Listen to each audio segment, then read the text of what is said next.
How to fix scanner not working on Windows 10. So if you want to fix if the scanner is not working on Windows 10, all you have to do is, first of all, you can try to add it manually. Simply open up the settings app on your Windows, and from here on the left hand side you can say Bluetooth and devices and many things like that. Over here you can go to the option that says printers and scanners.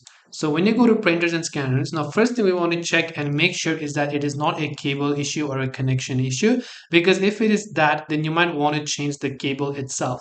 The other thing that you actually want to check is maybe you can try to add it manually by clicking on the add device section from the top right hand side of the screen.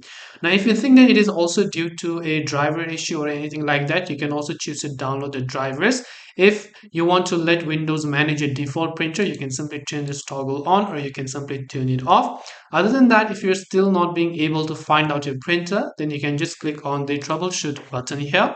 And once done, you'll be able to simply troubleshoot some of the steps, and hopefully this will be able to help you solve your problem. So I hope that this video helped you. If you have any questions, feel free to leave them down. Thank you for watching and see you in the next video.